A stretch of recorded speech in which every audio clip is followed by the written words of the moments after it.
Tem alguém perguntando, barulho, tá bom. Deixa eu conectar. Bom, pessoal, hoje nós temos duas aulinhas, né? Porque a gente já tinha colocado. Deixa eu ver se é essa aqui, isso aqui. Não sei se está aparecendo para você. Vocês me falam. Vocês estão conseguindo ver o slide, pessoal? Que eu não consigo visualizar aqui. Tá sim, professor, tá aparecendo o slide. É Legal. a aula 3.1, certo? Para mim não apareceu, não. Ixi. Aí pode ser conexão, gente. Olha aí. Se já apareceu um, já é um... Beleza. Então já tem Apareceu, professor. Bacana. Vamos lá, então.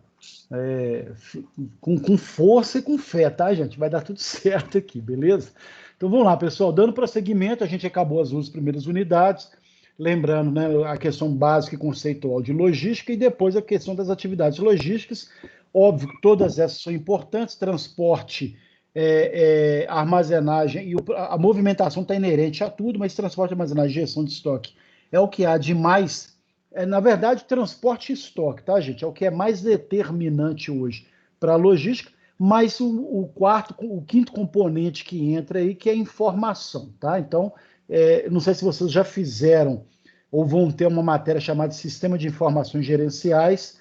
Se não tem, veja se depois conseguem fazer, vale super a pena, porque a forma já tivemos, professor, com a professora Ana Paula. Ana Paula, bacana.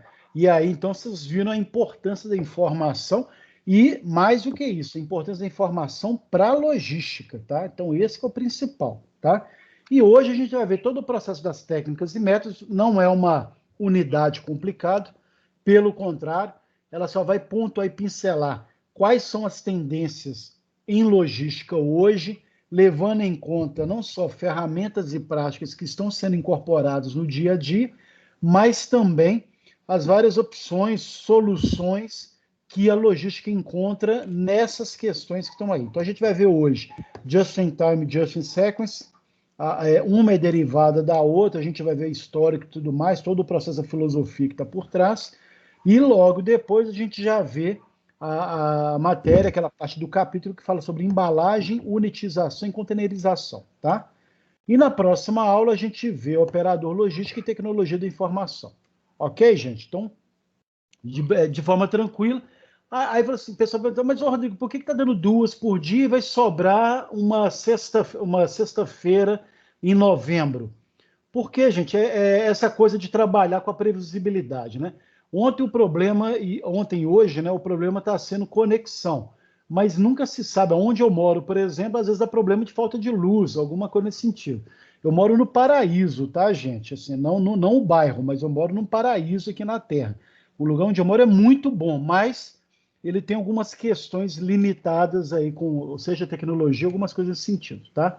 Acho que é por isso que ele é um paraíso, mas tudo bem.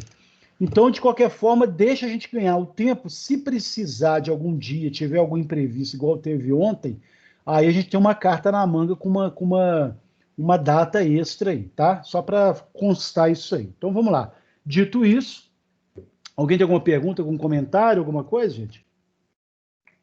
Alguma crítica, alguma com relação a avaliar? Tem gente que não gosta, qualquer coisa. Tranquilos, né? Então, vamos lá.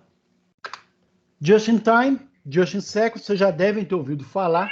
Se não ouviram, nós vamos... Opa, tem alguém no som aí, gente. Quem? Pessoal, quem quiser perguntar legal, quem não tiver, por favor, vamos colocar no mudo aí, tá? Mas vamos lá. Just in time e just in sequence, o pessoal usa muito a sigla, eu não uso, tá, gente? Porque já virou convencional falar just in time.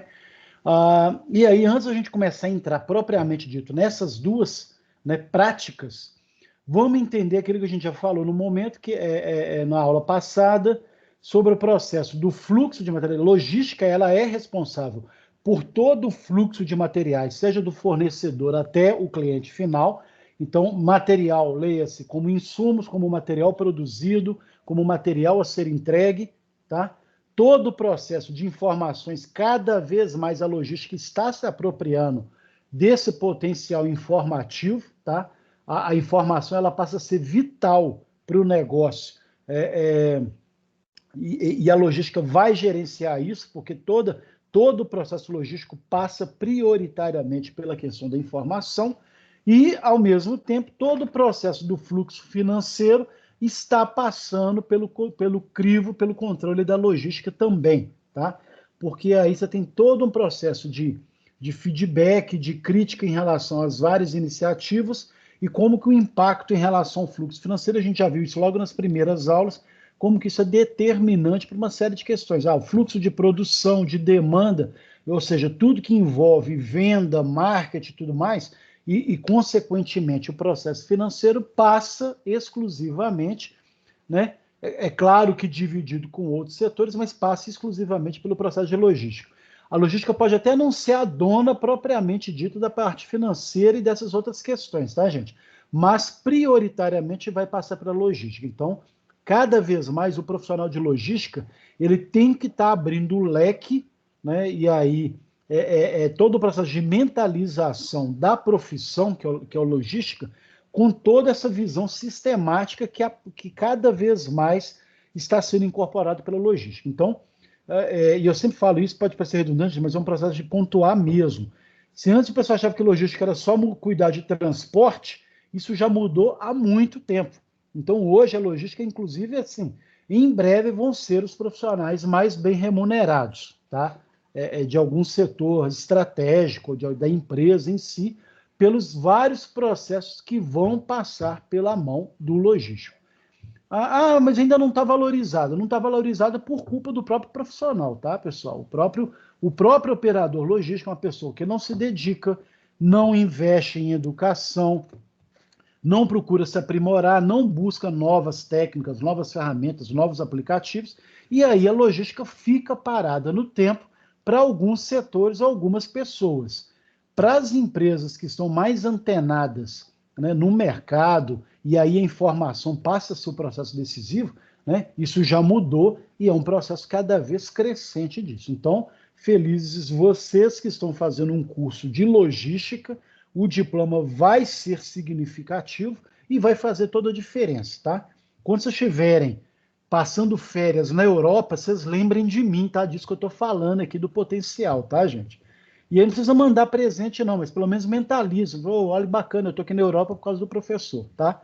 Então, de novo, fica essa essa chamada de atenção para que vocês tenham cada vez mais a consciência desse processo decisivo que é o curso na mão de vocês, tá? Lembrando, tem empresas que não valorizam e não vão valorizar tão cedo o operador logístico, o logístico, tá, gente? Então, se vocês estão numa dessas empresas, sai daí porque tem muito mercado aberto para logística, ok? Então, não fica parado num lugar que vai te puxar para baixo, não, tá? E aí, quando a gente fala nesse processo da logística ser responsável por tudo isso, né? Todo o processo que vai determinar o chamado fluxo de materiais, né? A gente viu lá o sistema puxado e o empurrado, né? Que é o pull-push que a gente fala, o puxado, e aí repetindo, é todo o processo de execução, o início da execução da produção, ou seja, eu só vou começar a produzir assim que eu tiver já demanda ou pedidos realizados pelos clientes, tá? Então é muito comum algumas empresas que trabalham com produção própria e tudo mais, às vezes eles têm aquela coisa assim, olha, ok, você está comprando agora, eu tenho um prazo de entrega de 2 semanas, 3 semanas, 1 mês, 2 meses, 3 meses, no auge de venda do carro no Brasil, o pessoal pedia até 2, 3 meses, dependendo da época, tá, gente? Então, olha a característica de eu iniciar a minha produção quando eu já tenho a garantia dos pedidos, a gente vai entender um pouco disso hoje, e o empurrado é que eu já me antecipo a vários pedidos que vão acontecer, então eu tenho certeza que a demanda vai acontecer, então não é nenhuma questão de previsão, mas assim, eu posso até errar na quantidade, mas que meus produtos serão comercializados, isso eu tenho certeza. E aí, como forma de garantir esse meu produto no mercado, eu já faço e me antecipo a esses pedidos, garantindo nas prateleiras, principalmente supermercados, tá, gente? Garantindo que o produto esteja lá no tempo e na hora que o cliente quiser, tá? E se não vender? E aí você tem uma série de planilhas, de informações, de resultados, né, que você pode fazer isso semanal, quinzenal, e aí você consegue garantir a produção em cima dos processos. Vendi 1.000 shampoos, por exemplo, no supermercado, só vendeu 800, isso já vai afetar um pouco a minha questão, a minha produtividade, mas eu não vou reduzir, não vou zerar, eu sei que esse estabelecimento vai ter lá um tanto ainda, que pode garantir, se for o caso, na outra quinzena ou na outra semana, eu determino um aumento de entrega ou não, em relação aos números e os resultados aí, tá? Então, para a gente saber claramente desses processos, ou seja, esse fluxo de materiais, ele é extremamente importante como forma de economizar, gente, né? Dinheiro, claro, tempo, homem, máquina, maquinário, mas também isso vai impactar decisivamente no meu processo, no meu gerenciamento de estoque, né? E na minha questão do tempo de produtividade ou não em relação a isso. Então, olha como que as informações estão cada vez mais vinculadas e amarradas, levando em conta essas informações necessárias aí, básicas, tá? E aí, o just-in-time, ele vai beber muito nesse processo do fluxo de materiais, bem como no fluxo de informações, garantindo aí esse processo, esse fluxo financeiro, garantindo aí o processo e a dimensão, o dimensionamento do estoque e o tempo, né, em relação à produtividade, tá? Então, just-in-time, a gente vai ver que foi uma filosofia, mas ela surgiu quase que espontaneamente na hora que você tem toda uma série de princípios que estão internalizados pela forma como você encara a produção. E eu acho que o grande diferencial, o just-in-time é uma criação japonesa, ele veio da Toyota, teve todo um processo que iniciou lá, né, porque você tem uma visão cultural da produção, do negócio, né, um cuidado muito grande com relação ao desperdício, né? E eu acho isso extremamente interessante. Não à toa, né, gente? O Japão é uma das grandes potências econômicas para uma série de filosofias e comportamentos que não dizem respeito só ao capitalismo, não, mas ao modo de vida do japonês, tá? Enquanto no Brasil, eu já falei isso numa das aulas, enquanto no Brasil você tem um desperdício de hortifruti granjeiros em torno de 30%, 35%, dependendo do produto, tá, gente? Né? Que é inadmissível num mundo onde se tem fome, tá? Mas o Brasil não tem fome. O Brasil ainda tem alguns bolsões de pobreza. A fome está começando a voltar. Ela tinha sido praticamente erradicada, está começando a voltar. Mas não se trata de questão de... É até um processo do negócio, da filosofia do negócio. Eu evito de desperdiçar, porque aí eu consigo ofertar produtos em mais quantidade, cai o valor significativamente, tem uma série de reduções e menos problemas quando eu garanto que 100% dos meus produtos vão ser entregues, e aí você tem todo um desdobramento em relação a isso. Aí você tem o principal deles, é a questão da redução do custo do produto, e que pode chegar com certeza na casa de muita gente. Né? Então eu não falo nem na questão do desperdício para poder doar nem nada não, gente, mas é na questão de como negócio, então é uma visão de negócio. Então, dito isso, vamos entender esse just-in-time, como que ele é interessante, alguns de vocês devem trabalhar ou não com isso, mas o just-in-time é filosofia que visa redução do estoque, então, cuidado, eu negritei aí, gente, redução do estoque não quer dizer zerar estoque. A gente já viu isso na aula passada. Eu preciso ter um estoque mínimo como garantia para alguns processos imprevistos, desdobramentos que podem e vão acontecer, tá? Mas uma coisa é eu ter 100% do estoque lá lotando o pátio e eu gastando espaço, ou tendo que pagar aluguel, uma série de questões, ou eu ter lá um determinado espaço em que eu vou ter N peças e produtos dentro de uma margem de segurança estocados ali para garantir a continuidade da minha produção, tá? Então é uma filosofia que visa essa redução do estoque, produzindo principalmente, né, a quantidade necessária no tempo necessário. Então, primeira coisa que a gente precisa analisar aqui, como assim quantidade necessária, né? Eu quero, quanto mais eu produzir, mais eu vou vender.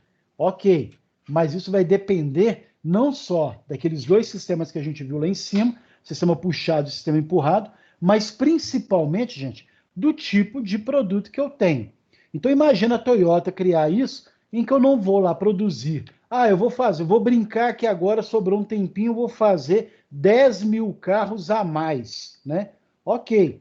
Se você está no momento que está tendo um boom comercial, uma valorização do salário, recomposição de perdas inflacionárias, o dinheiro está sobrando, a população está feliz, tem dinheiro para gastar, você produzir em quantidade a mais é até estratégico. Eu compro uma quantidade, e aí vou entender por quê, né?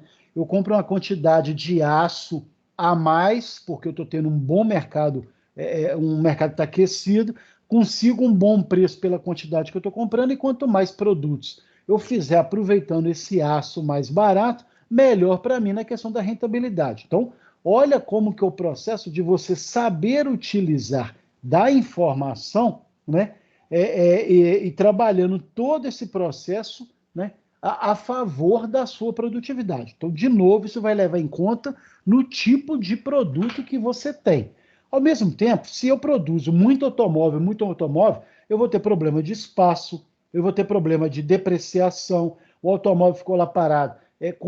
Quanto mais tempo ele fica parado no pátio, há uma série de perdas, seja de mudança de modelo, incorporação de tecnologia, uma série de fatores. Então, automóvel é o tipo de produto que você não pode se dar ao luxo de ficar produzindo por produzir, tá? Daí a importância de eu produzir somente a quantidade necessária, leia-se demanda, né, no tempo necessário que me foi dado para essa produtividade, tá? Então, gente, esse processo significa o quê? Gera essas várias melhorias nos processos, né? Porque quando eu tenho uma demanda e uma produção controlada, eu não tenho aquela pressa desenfreada, eu tenho todo um cuidado na produtividade, eu tenho menos acidente de trabalho, eu tenho menos perda de material, né? Então eu tenho uma série de melhorias em todas as etapas e atividades do processo, né? E aí isso vai se transformar em qualidade, tá? Ao mesmo tempo, eu tenho todo um controle, né, nesse fluxo de materiais para controlar tudo aquilo, e a gente viu isso na questão da movimentação, todo o material que vai chegar para mim no pátio, então eu consigo controlar de uma forma muito mais racional, né, e planejada, garantindo que o fluxo de materiais seja feito de maneira que eu possa movimentar o mínimo de pessoas, o mínimo de maquinário, que eu tenha espaço para absorver esse material que chega, né, bem como garantir o meu processo de estoque utilizando determinadas demandas e ordens que a gente vai ver daqui a pouquinho, tá? E o Just-in-Time é uma das técnicas que foram criadas junto com a manufatura enxuta, né? Toda a filosofia Lean, né? Vocês já devem ter ouvido falar, se não, estão sendo apresentados a ela, que é uma manufatura enxuta em que, né, também da Toyota, em que você tem todo um processo de técnicas e ferramentas que eliminam, né? Não vou nem dizer que possibilitam, como está escrito no gente, que eliminam os desperdícios existentes dentro da organização. Existe muito vídeo na internet que você consegue, e aí vídeos ótimos, em que você consegue lá comparar, os vídeos comparam a indústria americana, né, uma indústria metalúrgica americana e uma indústria metalúrgica, por exemplo, japonesa. E você vê nitidamente, né, a diferença no processo de acúmulo de material, desperdício de material, que no Japão já foi abolido por uma questão cultural, tá, gente? O japonês é tão interessante, e a gente tem que aprender muito com isso, que é você não pega um determinado produto da natureza e transforma ele para ele ser desperdiçado, né? Então tem um respeito muito grande com o tipo de produto, com a natureza do produto, com o uso racional do produto, de forma que você contribua decisivamente para que aquele produto seja, né, e aquela degradação que eu fiz à natureza e outros fatores, seja plenamente aproveitado. Então, é um respeito com o meio ambiente, é um respeito com o tipo de material, respeito até com o dinheiro deles, porque o Japão, grande parte dos produtos eles não têm, então eles vão importar.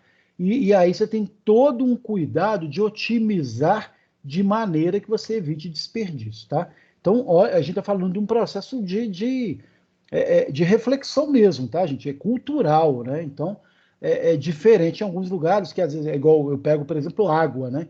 O Brasil desperdiça muita água porque tem sobrando. No dia que tiver, e aí São Paulo passou por problemas sérios em 2014, Belo Horizonte em 2015, né? Belo Horizonte, Minas Gerais em 2015. Então, a gente tem uma série de problemas aí. Então, por que ainda não crescemos com a cultura da falta, né? Essa cultura da falta é um pouco do que a gente fala de cultura de guerra. Quem já passou por guerra não desperdiça alimento, né? São países que já passaram fome, tiveram problemas sérios de fome em períodos de guerra. Então, são pessoas que aproveitam. Então, você vende frutas para a Europa, eles aproveitam tudo, até as cascas, né? Como forma de potencializar. Gente, e aí uma parte aqui, não quer dizer que eles são canguinhas, não. Vão aproveitar tudo até o caroço, aquela coisa toda. Mas é uma cultura que foi internalizada de saber usar uma série de produtos e recursos. Claro, né, gente, que eu estou falando usar a casca, dependendo da fruta, dependendo né? Então você tem já uma cultura de não ter desperdício, coisa que ainda no Brasil, algumas empresas, ou a própria população, ainda não tem essa conscientização, tá? Então, é um processo até de reflexão da gente, sim. Que potência queremos ser se a gente, algumas coisas básicas, não resolvemos ainda, tá?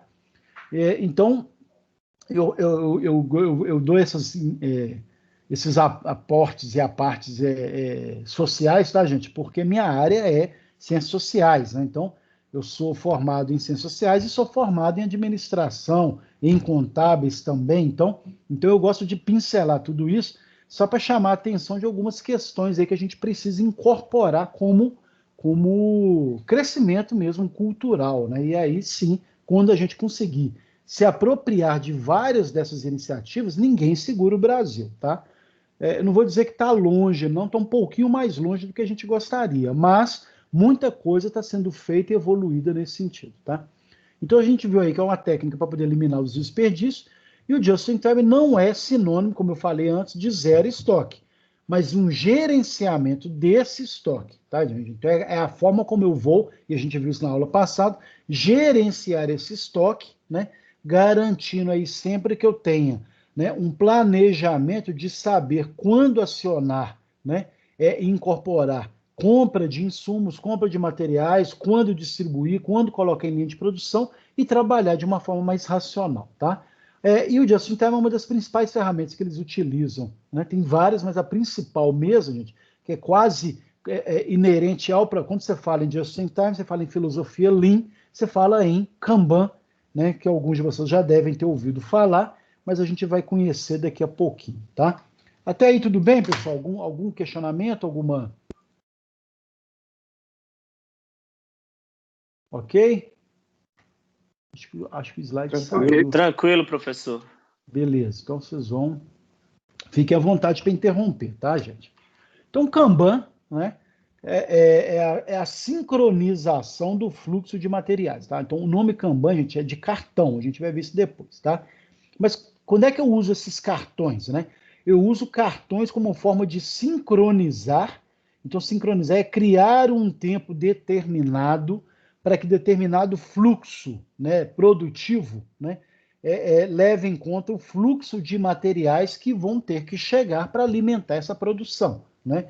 Então, eu não vou nem falar de estoque aqui agora, não. Estou falando de um processo contínuo de uma vez iniciada uma esteira. Então, eu vou imaginar lá na minha indústria uma esteira que está trabalhando para poder fazer uma produção. Eu gosto sempre de citar a indústria automobilística, porque ela é mais fácil de visualizar, porque muitos de vocês já viram isso, né, em vários filmes, vários processos, várias informações a respeito. Tá? Então, eu tenho lá uma esteira, e a esteira está lá passando, e aí, uma vez que eu iniciei o processo produtivo, eu tenho que garantir que eu vá alimentando, né, as várias etapas de produção com os materiais necessários. Então, quando o automóvel chega lá na pintura, né, ele já passou pela solda, já passou por uma série de processos, né, ao corte, a dobra, a forma das chapas de aço, a instalação de... Né, e aí tem vários... Se bem que o motor é depois da pintura. Mas aí você tem vários processos que são encadeados em sequência, né, para dar continuidade a um processo produtivo. Então, uma vez que eu comecei, né, esse processo produtivo, a entrada dos materiais tem que estar plenamente sincronizada. Tá? Então, 0 horas, 0 minutos, 0 segundos, começou 1 segundo, começou, eu já tenho que estar ali. A primeira chapa sendo moldada no formato claro, aí vai as várias partes separadas que vão para a soldagem para unir as principais partes da carcaça, mais a solda na carcaça, mais o monobloco, por exemplo, do automóvel. Então você tem todo um processo ali que começou. Então pensa bem que eu já tenho que cuidar lá na primeira etapa de ir alimentando essa esteira com os materiais básicos, os insumos básicos para a produção, no caso, aí que eu estou citando o exemplo do automóvel. Então, tem que colocar lá as chapas de aço, chapas de aço, chapas de aço, e aí o resto é consequência disso aí. Os rebites para solda, as ligas para solda, tudo isso tem que estar lá, cada um na sua etapa, em sincronismo, né, quase perfeito, garantindo que os processos vão dando continuidade. Então, olha que interessante que na hora que eu tenho essa sincronia aí, né, isso faz com que a produção ajuste-se às necessidades da demanda. Então, a gente já viu isso. Teve demanda, eu tenho lá 3.000 pedidos do automóvel tal, não vou nem entrar em detalhe de cor nem nada, não, mas automóvel tal, e aí vai começar o processo. Então, eu já tenho em mente qual é o modelo, quais são as peças, quais são os componentes, quais são os vários processos que já vão estar, né, prontos, esperando o meu momento de entrar com determinados. Então, é igual banco de carro, gente, quando você vai colocar. É interessante que você já chega lá, a pessoa sabe que naquele minuto, naquela hora, ele vai fazer, por exemplo, naquela hora, em torno de, vamos supor que ele gaste, ele vai gastar 6 automóveis, então, e ele é responsável pelos bancos da frente, então ele já tem que ter de cara, próximo a ele, 12 bancos, porque ele que vai chegar, vai colocar e vai colocar, né, disponibilizar lá para o processo de montagem, pronto, acabou. Então, é quase que um processo orquestrado, tá? Em que a produção vai estar ajustada a essa necessidade de demanda que já foi definida. E aí, você vai produzir na quantidade certa, no momento certo, como a gente já viu, né? O Kanban é cartão em japonês, e ele que vai operacionalizar, ele que vai fazer acontecer o just in time, tá? Então, é aquele processo muito de gestão à vista, em que você usa, né, a identificação de cartões coloridos, em que você vai colocando lá de acordo com a cor. Alguns lugares, gente, usa número, outros lugares já usa só 2 tipos de cores, ou seja, ele teve várias variações, assim, várias mudanças, várias adaptações, tá? Mas basicamente é isso. Eu tenho cartões que vão sinalizar o que está de peça de estoque que já está começando a acabar, por exemplo, naquele meu setor, porque esse meu comando vai sinalizar para outra pessoa que vai alimentar a minha estação de trabalho ou a minha célula de trabalho com os componentes e materiais que eu preciso, né? Então você tem uma série de processos de desdobramentos em que você sincroniza as várias atividades da fábrica com esse uso de cartões coloridos aí. Então você vai ter o Kanban, que são os cartões, no porta-Kanban, que são os painéis em que você coloca as cores lá. Olha, vi que os bancos os bancos que eu vou colocar lá, o banco dianteiro, né, os dois, motorista e passageiro, que eu vou colocar no carro, eu tenho que ter 12 por hora.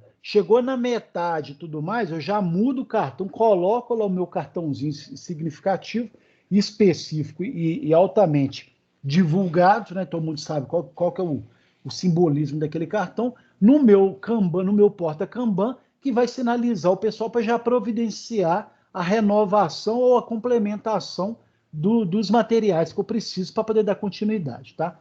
Então imagina bem, gente, e aí usando o Taylor, vocês já devem ter visto, mas eu tenho que ir lá, se eu tivesse que parar a minha produção para ter que ir lá buscar eu mesmo vários bancos, aquela coisa. Então, isso seria um despropósito e uma perda de tempo e de energia nesse caso, tá? Então, os cartões eles vão funcionar como essa ordem de produção ou ordens de compra, tá? E aí vai se adaptar de qualquer momento.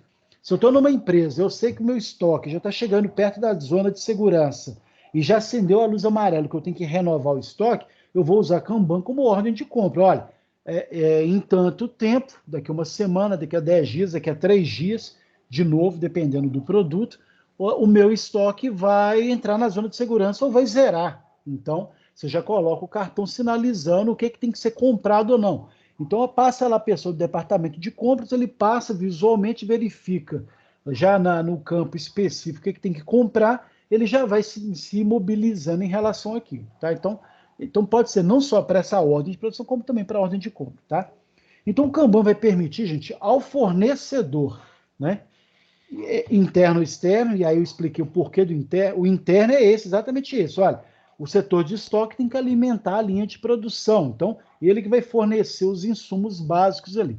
Então, ou uma ordem de compra, então eu já tenho que usar o meu fornecedor externo para me entregar a mercadoria no prazo necessário, no prazo combinado e tudo mais. Então, o Kanban vai permitir ao fornecedor priorizar, né, as suas atividades em função do que o cliente está querendo, garantindo, de novo, essa sincronização e esse alinhamento perfeito.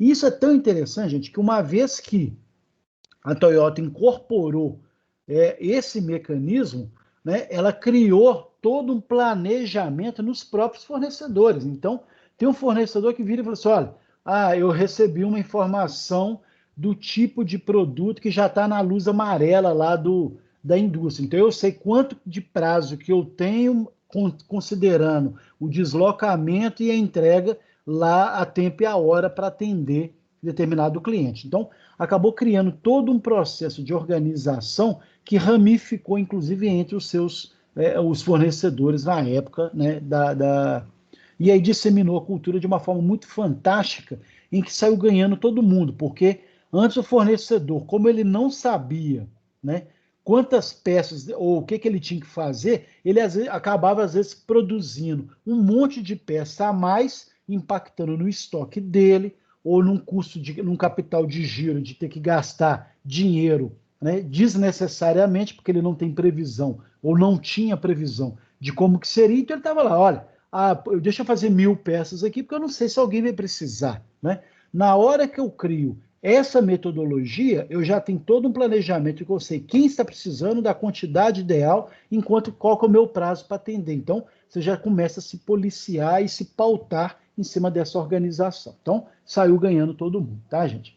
E essa gestão visual, né, ou gestão à vista, né, muita gente conhece como gestão à vista, por meio de cartões, vai respeitar as cores lá do semáforo, né? E aí é uma forma de facilitar, porque são cores universais. Então, você tem lá a faixa verde, que vai definir o nivelamento da produção da demanda. Então, olha, como é que está o processo, o nível de produtividade, como é que está indo, está tudo bacana, legal. Né? A faixa amarela, ou o cartão na cor amarela, ou o cartão, qualquer que seja a cor do cartão, na minha faixa no painel colorido é amarelo. Então, tem várias, né, adaptações, tá, gente? É o tempo de resposta que eu tenho, né, já acende a luz, a gente brinca lá, porque às vezes as pessoas dizem assim, olha, eu já tenho a faixa verde, está tudo ok, não precisa me alimentar aqui agora com nenhum produto. Na hora que eu coloco na amarela, por exemplo, olha, preciso de um tempo de resposta, de uma prioridade aqui, porque eu já cheguei quase que na metade do meu atendimento aqui, da minha demanda em relação aos produtos internos ou dos fornecedores externos. Então, você já tem lá todo um processo de caminhar nesse sentido. E a faixa vermelha foi criada que, olha, chegou no meu limite, se continuar e eu não receber, né, o insumo, o produto, a matéria-prima, ou o componente, o equipamento necessário a partir de agora, isso vai comprometer, né, a entrega do produto final. Então, até na faixa vermelha, você ainda tem lá a segurança da segurança em relação ao prazo máximo. Agora, da faixa vermelha, gente, muda para a faixa negra se não conseguir atender, né? Porque aí você tem todo um processo de enterrar o processo e de perder milhares, né, de reais ou de dólares, dependendo da perda ou da paralisação da produtividade, porque não houve, né, uma retroalimentação dos materiais para a produção no tempo e na hora correta. Alguém aqui trabalha com Kanban? Ou com Just in Time, alguma coisa próxima?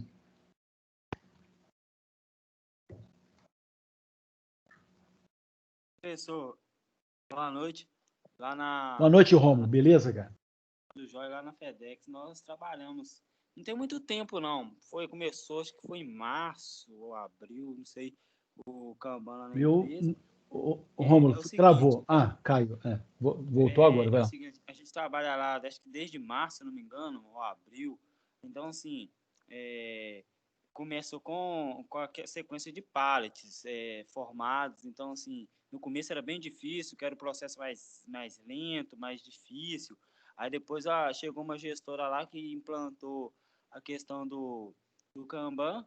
Então, assim, ela sempre colocou os cartões, né, lá na questão de aviso lá e na parte de fora lá da produção. Aí começou a pauleira quebrar, pallet, no mínimo tem que ter entre 15 produzir, no máximo 35, aí ela fica tipo mesclando. Chegou 35 ou 40, aí quando reduz, ela já coloca o sinaliza, ó, tá no cartão amarelo, que é questão de, tipo, como se você tivesse em alerta.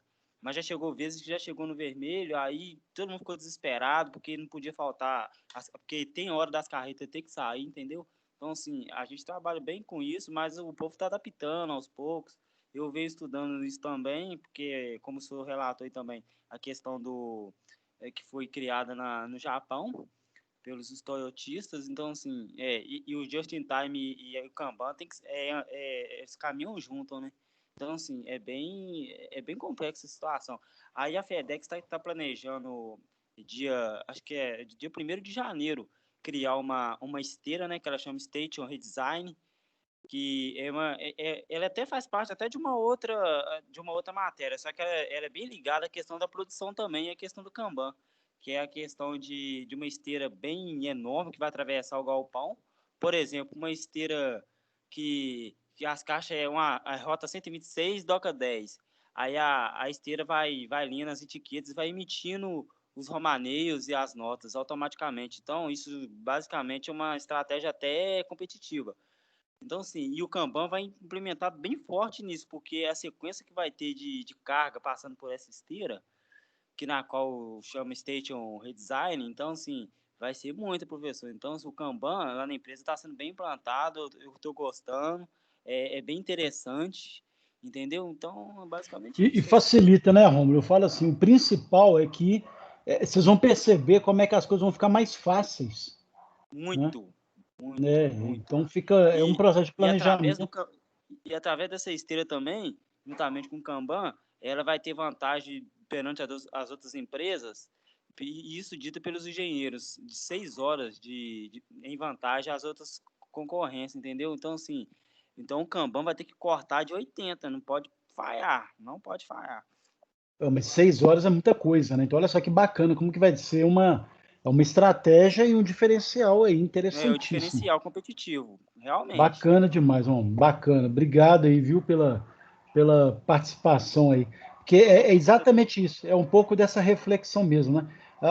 Claro, muita gente resiste, o pessoal acha que vai dar trabalho, tem que estudar e planejar, mas depois que você incorpora, né, acabou. Aí, gente, claro, aumenta a demanda, aumenta a responsabilidade, tem uma série de outros processos que você tem que acompanhar, mas a vida é dura assim mesmo, é todo um processo que está sempre ligado para não deixar cair o processo. Mas, na hora que você começa a perceber que você tem menos perda, menos conflito, menos confusão, as coisas fluem de uma forma melhor quando todo mundo está incorporado, nossa, aí é correr para o abraço e tudo, bacana demais, viu? Né? Não, legal. Vamos continuar aqui então, gente. Oi, Rom. Bacana, cara. Tamo junto, viu? Isso aí, bacana, obrigado aí, meu cara. Vamos lá, pessoal, não sei se está aparecendo o slide aí não, tá? Mas olha só, então vamos virar aqui. Bom, então vamos lá. O Just in Sequence, né? Então, que o pessoal chama de condomínio industrial, é a mesma coisa do Just in Time, mas a gente vai ver assim, gente, é um sistema de fornecimento em que os fornecedores eles estão colados ou estão no raio de atuação da empresa ou da indústria. Então, olha que bacana que você tem ali todo o impacto da indústria num local e em volta dela ou nas proximidades dela você vai ter uma série de fornecedores daquela empresa, né? Fornecedores que entregam componentes, vários processos que fazem parte do dia a dia da produtividade daquela empresa, daquela indústria que está ali, tá?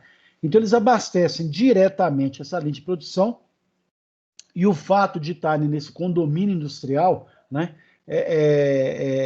que você tem aí a economia de estoque por parte da indústria é muito maior, porque você tem uma garantia da entrega de acordo com um processo bem planejado, a gente vai ver daqui a pouquinho, mas que de maneira que você já programa para os fornecedores que estão do seu lado, né, que não vão ter, aí não tem grandes problemas com trânsito, com deslocamento, uma série de processos. Então, estou precisando de determinada peça, em vez de você ter lá o seu estoque de reserva, o seu fornecedor que tem esse estoque lá para te garantir, aí você já faz um contrato com ele, é todo um processo bem costurado aí, eu viro e falo assim, olha, eu vou precisar para daqui a meia hora, ou então daqui a 2 horas eu quero que chegue o carregamento de X peças, por exemplo.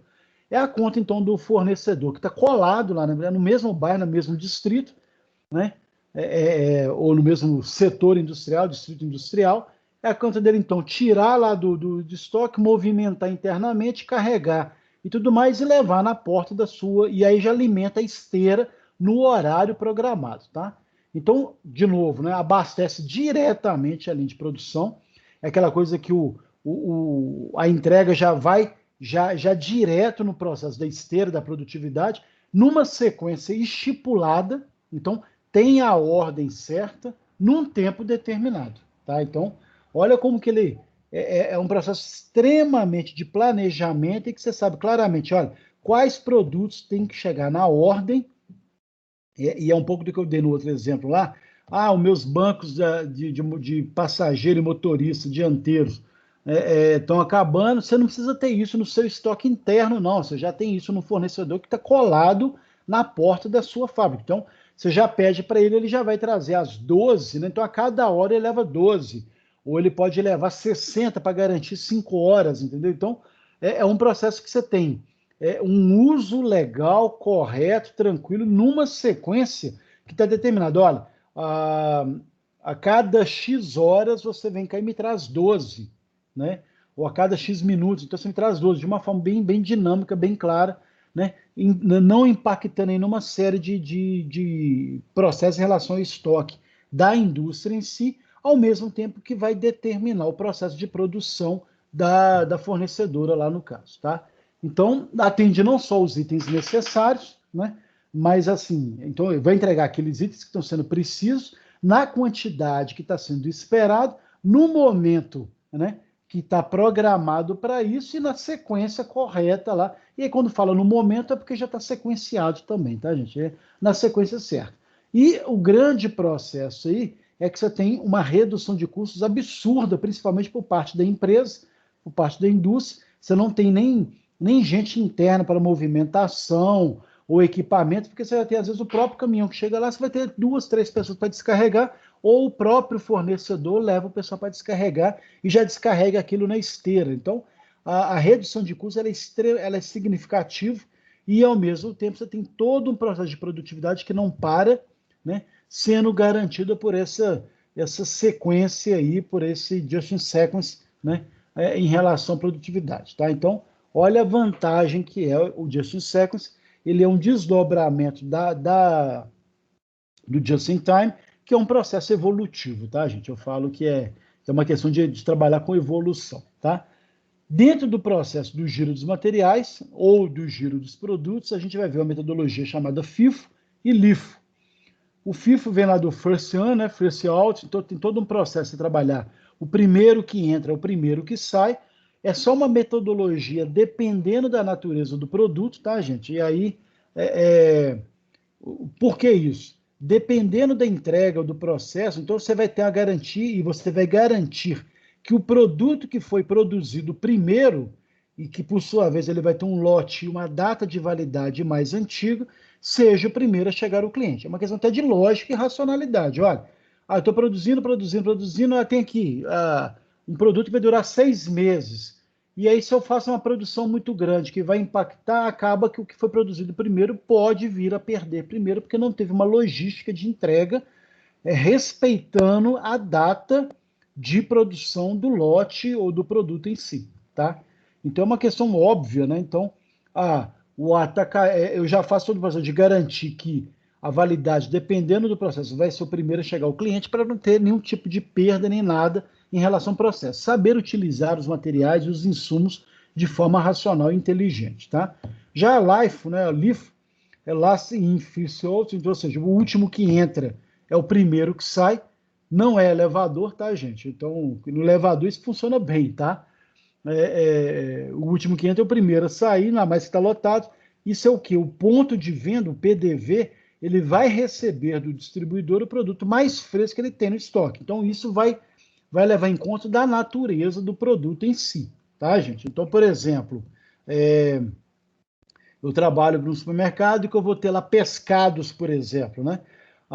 E aí, quando é uma coisa que é extremamente fresca e tudo mais, assim, acabou de receber, né? Eu já estou levando já para o meu cliente final, para o meu atacadista, pro meu, né, o supermercado, quem comprou de mim. Por quê? Você garante que a entrega que a conservação do produto em si lá vai estar mais garantida pelo fato de estar, né, chegando num tempo rápido e tudo mais. É a mesma coisa, gente, que aparece muito em frutas, né? O mercado de hortifruti granjeiro, a gente critica muito, mas ele teve uma evolução grande em relação ao agronegócio, né? Então, quem já incorporou várias metodologias, várias mentalidades, é quem se dá bem hoje. Então, você pega aí as várias indústrias de frutas que exportam, você tem todo um cuidado de garantir, por exemplo, que a fruta ela é colhida, tem o tempo de colheita dela, em que ela ainda está lá ela não está totalmente madura, você pega ela já no processo que já vai começar o processo de amadurecimento, você já faz todo o beneficiamento dela, já coloca, põe conserva e que já coloca armazenado nas embalagens corretas, para que aquilo seja despachado naquele mesmo dia por avião para chegar na Europa, por exemplo. E quando chega na Europa, ela já está já num processo, e aí, claro, tem um tempo de deslocamento do avião, a conservação climática, uma série de questões, de maneira que no outro dia, por exemplo, o produto já está o mais fresco possível, num grau de amadurecimento ideal para atender o mercado consumidor europeu, por exemplo, tá? E isso é interessante, que quem já foi numa colheita de frutas, tá, gente? Se vocês forem ali no norte de Minas, Vale de São Francisco, você tem um projeto Jaíba que é interessante lá. Vocês vão ver eles colhendo, pensando, mas por que está colhendo verde ainda? Né? Porque ela vai para exportação, não é que ela está verde, ela vai amadurecer no deslocamento até o país europeu, por exemplo. E quando ela chega lá, já chega assim, no ápice do momento de já estar. E aí no dia seguinte que chega, já está lá nas bancas de frutas, em que é vendido tudo automaticamente, tá, gente? É um processo impressionante. Frutas, dependendo do tipo de fruta, e na época que chega na Europa, no mesmo dia acaba tudo. Não tem essa coisa de amanhã tem aqui, não, acabou. Né? Então é um processo, e você faz essa garantia, essa metodologia para garantir a frescura, o frescor de algum produto ou não, né, em relação a esse sentido aí, tá?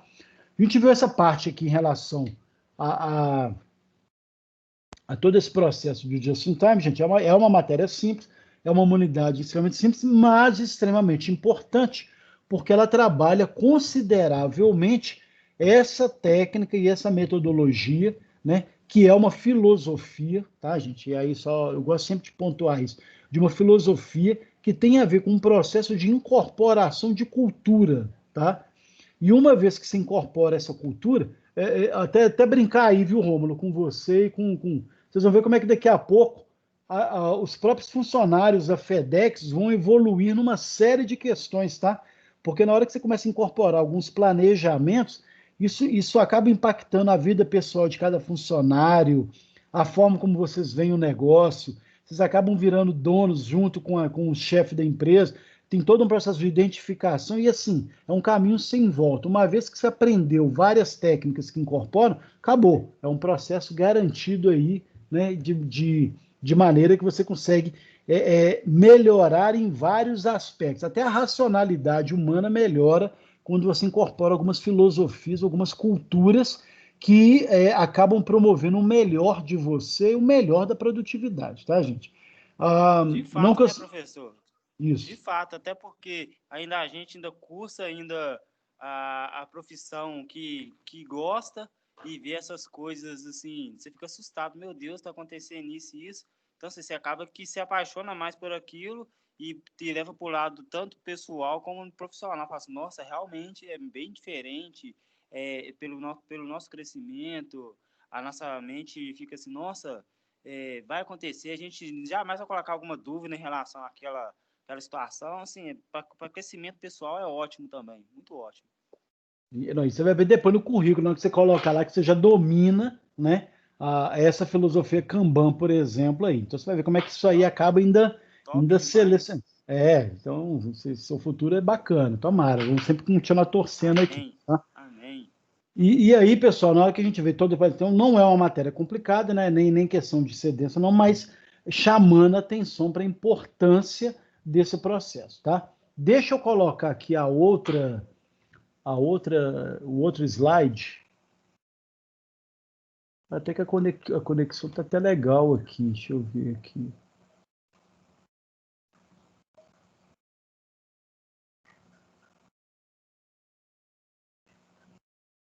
Deixa eu ver se é esse aqui.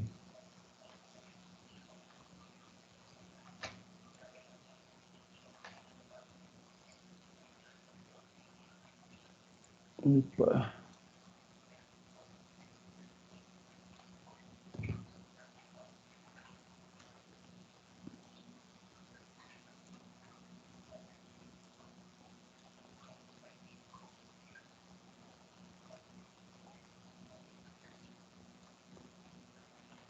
Pessoal, tá aparecendo 3.2 aí, gente?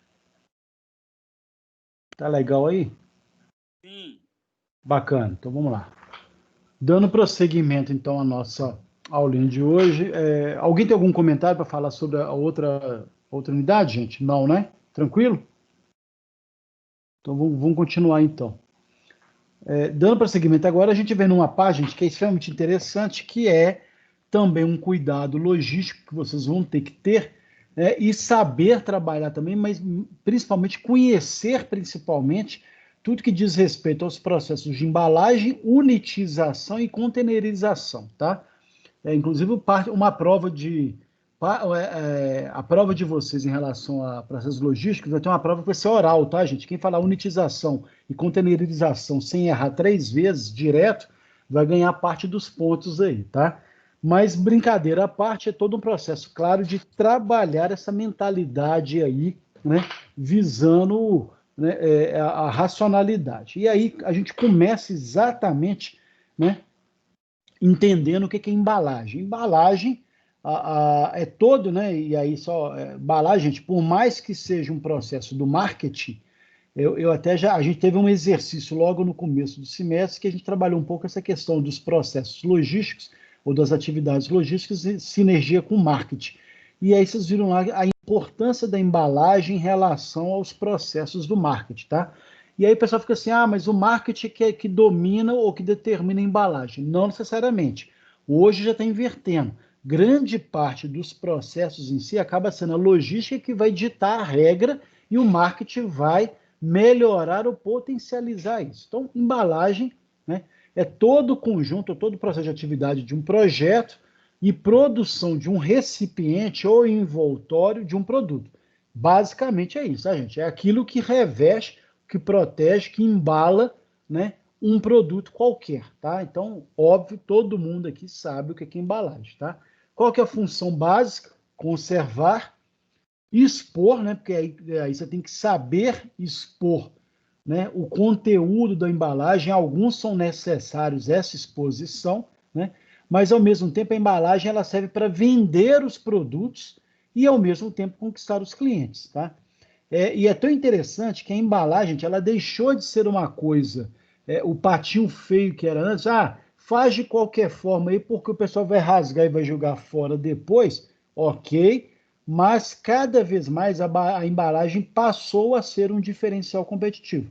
Eu já dei o exemplo aqui da garrafa de água e tal, que hoje tem alça e tal, mas esse tem uma série de iniciativas que a gente já viu, de produtos ou de embalagens que são feitas para facilitar a abertura, o manuseio, algumas cores que vão criar uma arte ou atrair a atenção do cliente, o tipo de produto de transparência que vai mostrar a pureza do produto em si e, ao mesmo tempo, o principal, né, gente, que é conservar o tempo todo. Então, a embalagem ela deixou de ser esse patinho feio e passou a ser um processo altamente estratégico, tá?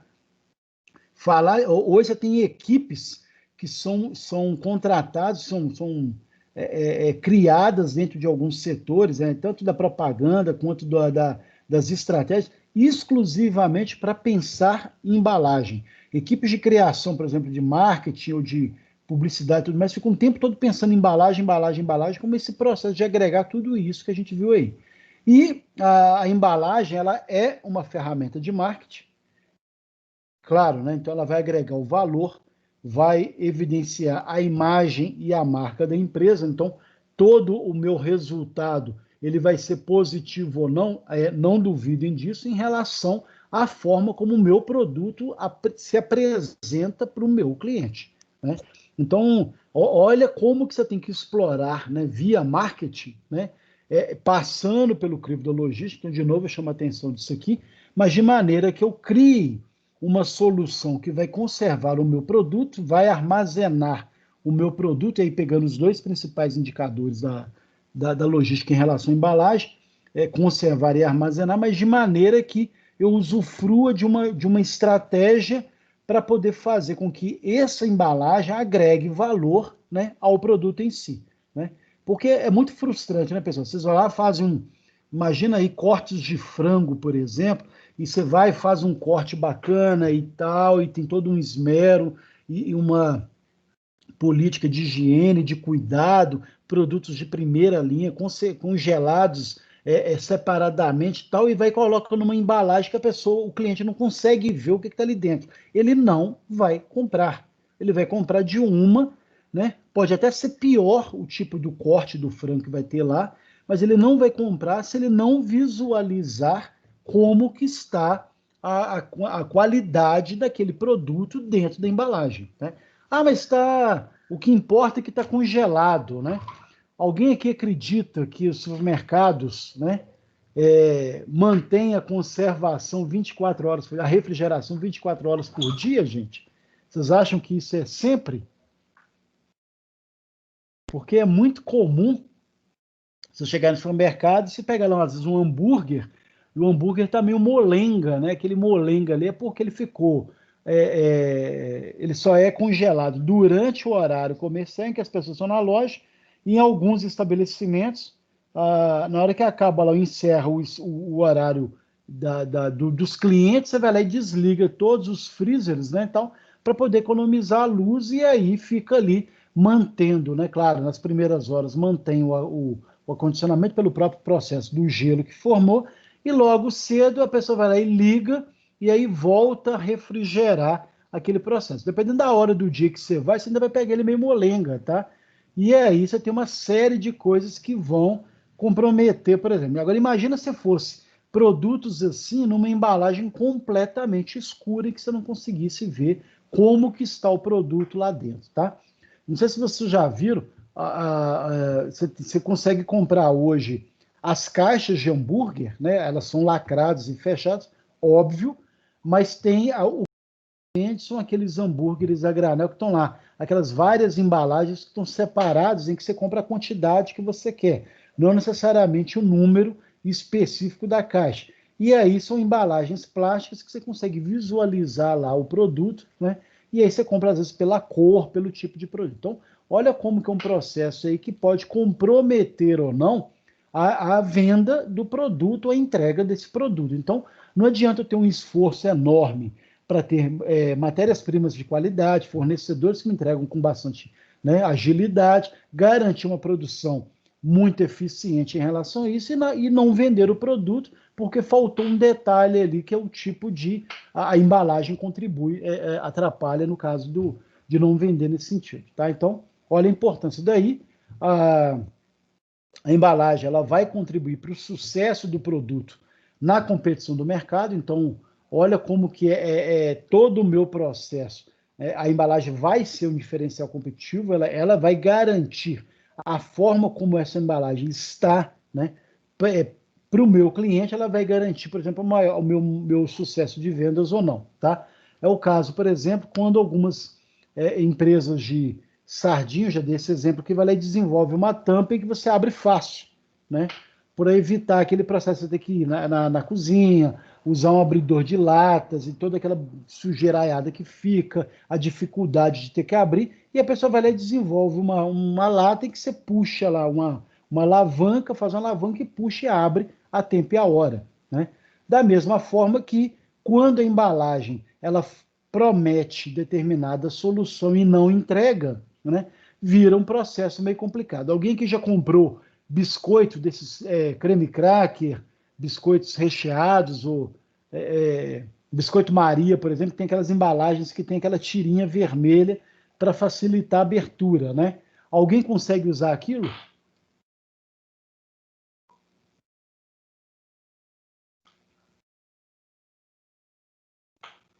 Hein, pessoal? Vocês Ô, conseguem? professor, eu já vi, se eu não esteja enganado, na época ainda eu era jovem, tinha lá meus 13 anos, eu saía da escola correndo para assistir Dragon Ball antes que acabasse, antes que chegava o horário do almoço. Melhor coisa.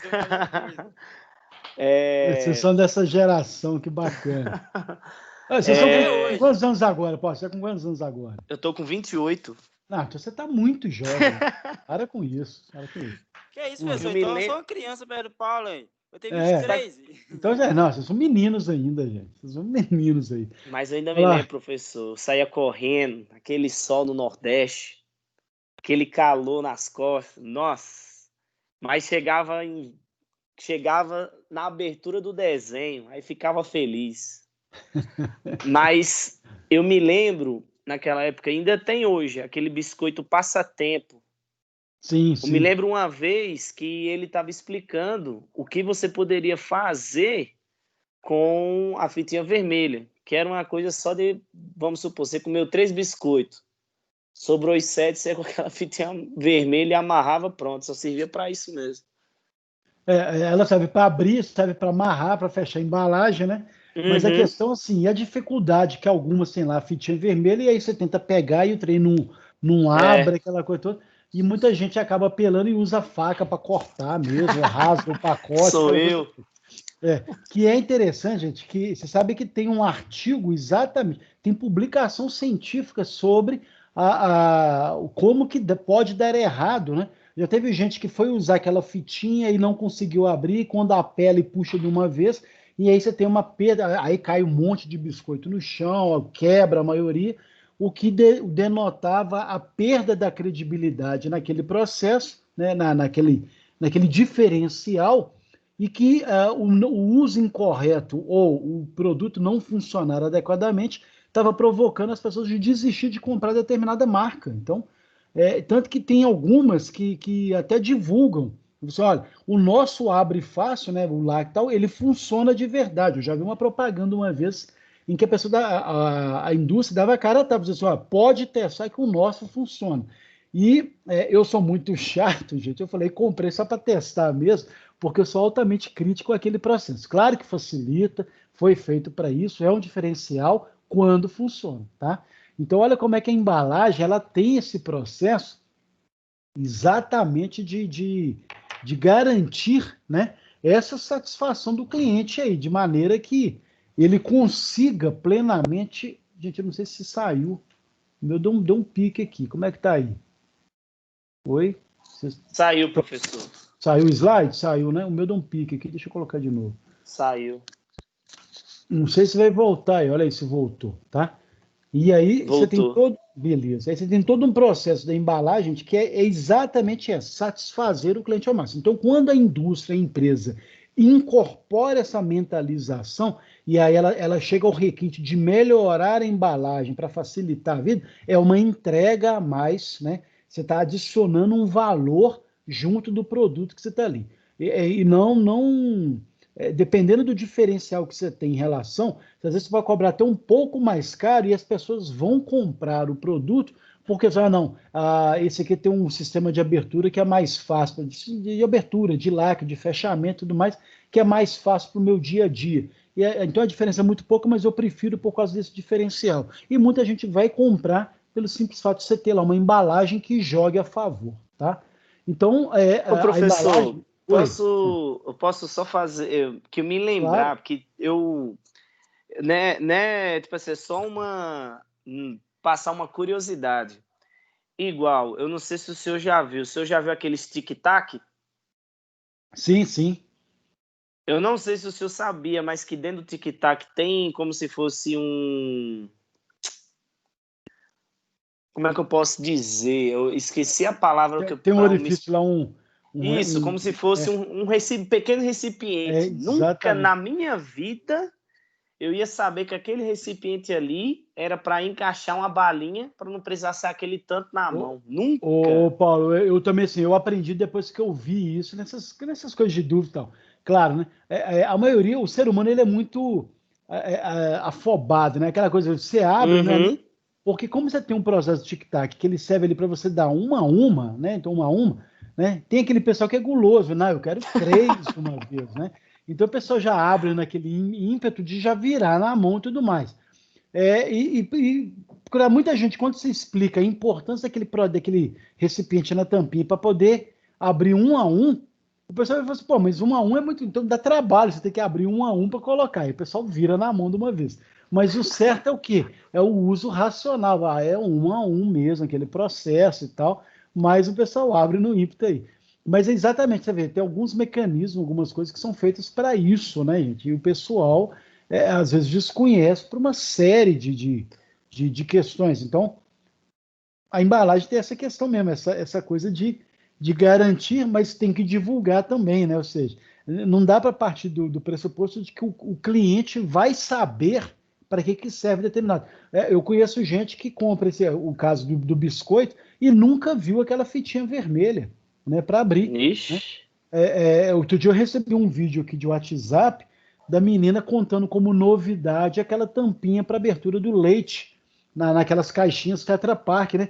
Olha, gente, em vez de Uhum. cortar a ponta, tem aqui uma tampinha. Isso aqui é uma tampa, ou seja, eu não sei se é gozação ou não, depois eu até mando lá no grupo. Eu achei muito hilário isso. Não sei se a pessoa estava fazendo hora ou não, mas ela estava divulgando algo que para ela era uma novidade, né, num processo.